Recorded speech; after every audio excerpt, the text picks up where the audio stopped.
Assalamu alaikum, aziz, muhterem, suyumluk Şarq Türkistanlık qarindaşlarım.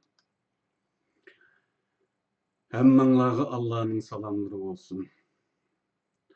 Nəhayət uzaq bir mezgilden beri qarindaşlar bilan mülaqat olanmadık.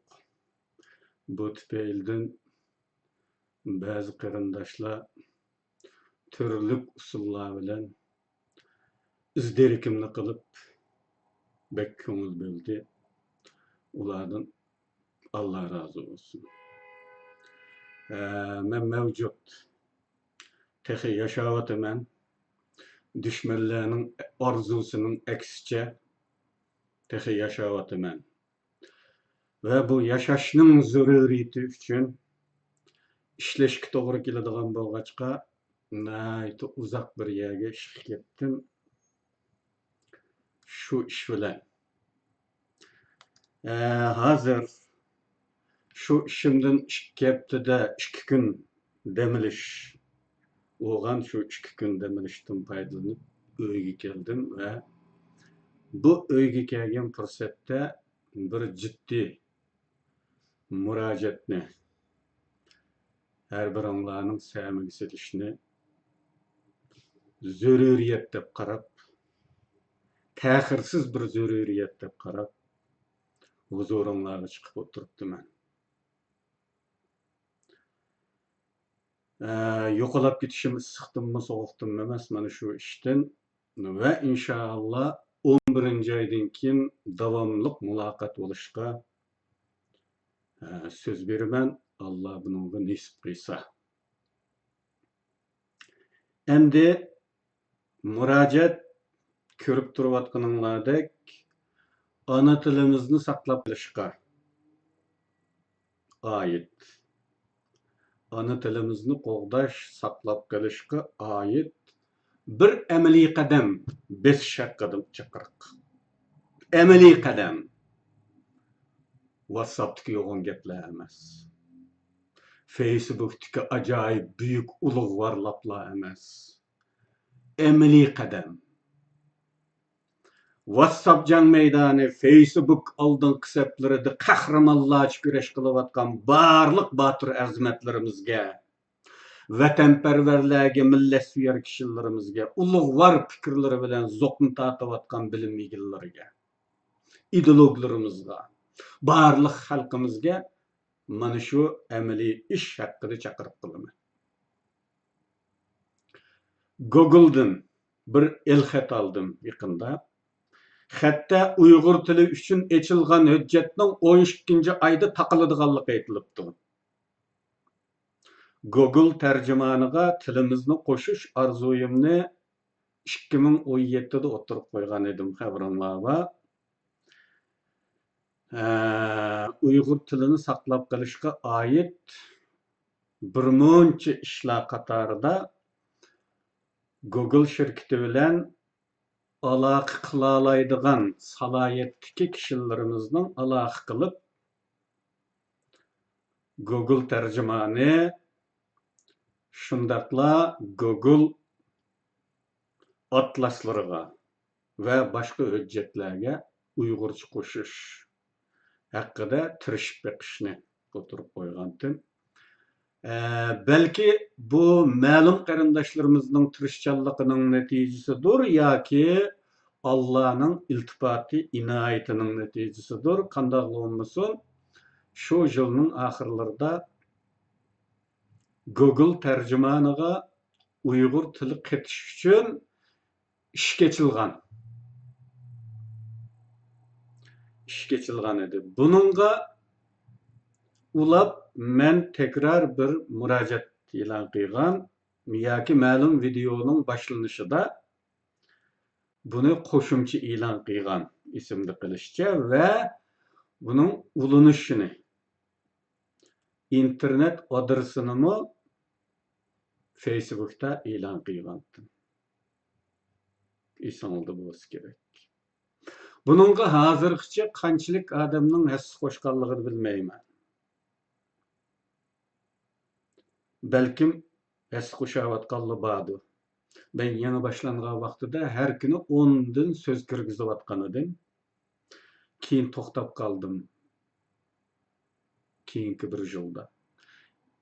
Aqlimni mashg'ul qiladigan, zehnimni chachadigan türlük ahvollar sababidan. Her halda növbette bu fursatimiz qo'ldan ketish oldi turib o'tibdi. Bu ish taqalsa, Uyg'ur tilimiz, suyumlik ana tilimiz Google tercümanıda bulandı bulmamdı. Bu tolmudi deb tashlab etamdi yoki chalo holatda bo'lsa-mu qatamdi. Buni bilmayman. Her halda chalo holatda qatgan taqdirdimi? Bizning uni to'liqlashga tekrar fursatimiz bulandı yo'q, u aniq bo'lmaydi. Onun için qarindoshlar WhatsApp meydanida, Facebook akoplarida yeterli qahramonlik ko'rsatilyapti. Acayip fikirler oturup qo'yilyapti.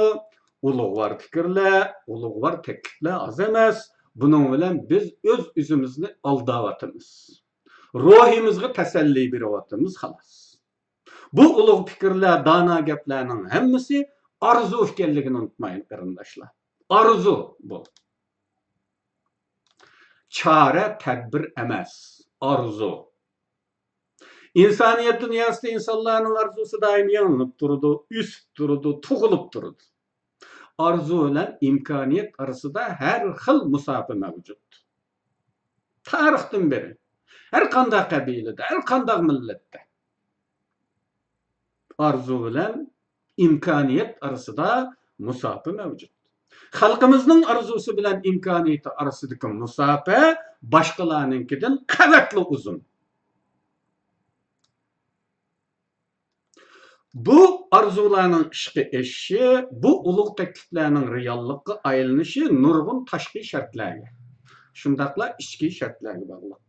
Hozircha bu yolg'on gaplarni qo'yib turib, jip bilan mum ketmaydigan, tashkilot ketmaydigan, plan proje ketmaydigan, rahbarlik ketmaydigan, talash tortish, bas munozara ketmaydigan, aqllisi zambil ko'tarishchilik yana bir tarafini tutishib turadigan bir odammi ketmaydigan. Her kim yüzü yalğızmı qila alaydigan. Ana tilimizni qo'g'dashning amaliy xizmatlaridan biri bo'lgan Google tercümanıga Uyg'urcha so'z kirgizish ishi taqilib ketish oldi turibdi. Mushu bir ishni bo'lsa-mu to'liq puturib, amaliy ishga yaraydiganligimizni bir isbot qilib baqsak. Buning uchun Uyg'ur tilidan boshqa har qanday bir tilni biladiganlar yaraverdi. İngiliz sözlerini, yani şu Google tercümanı arkalık yüzünüz biladigan yana bir tilga tercüme qilib, u arkalık Uyg'urchasini bekitsangiz bo'ladi. Agar mush ishni bitiramasak, boshqa yolg'on gaplarni qo'yaversak bo'ladi. Chunki WhatsApp'dagi, Facebook'dagi ulug'vor fikrlar 10 yildan keyin shu holatda turaverdi. Chunki u bek ko'p omillarga bog'liq. İmkoniyatga bog'liq, chora tadbirga bog'liq. Gapning haybatidan, to'g'riligidan, quloq xo'sh yoqadigan bo'lishidan qat'iy nazar. U shirin arzudan iborat. Men bu vaqtda kelgusida tafsiliy munozara e'lon qilib, mulohiza e'lon qilib, bugungi bu tor dunyosida o'tirib qo'yilayotgan ajoyib ulug' to'g'ri fikrlar, ulug' iddialarning psixik arqizimini, onun faydaları ve ziyanlarını sizler bilen ortaklaşmaya inşallah. 11. aydan keyin. Bugün qiyg'ili bo'ladigan bir ishni bo'lsa-mu qilib baqayli. Ana tilimizni qo'g'dash uchun bir qadam bo'lsa-mu basayli qarindoshlar. Bugungi murojaatim mana shundan iborat. Qarindoshlarning samidi bo'lsinki, talashilayotgan nurg'un ishlar aql bilan o'ylab baqsangiz, bugun bizning imkoniyatlarimiz bilan tutadigan ish emas. Vaqt zoya qilish, aqli, zehnni quritish, energiyani isrof qilish, ve bunun bilen öz-özümizge teselli berişden ibaret. İş kıygandek olur. Hatta Facebook'ta bulmay kalsanız kapılap gidadiganlar var. O üzün iş kılıp atganda bir savlap körünmäwatdy bu. Işkınmaydı. Bu derecede. Mana bu işini kıp bakaylı. Üzümüzde sınap bakaylı karındaşlar. Hemmeňläge Allah'dan ecir dileymen. Bu işini kıygallağa. Hemmeňläge muvaffakiyet dileymen. Kiyin ketim görüşkiçe aman bulanla Allah'a emanet.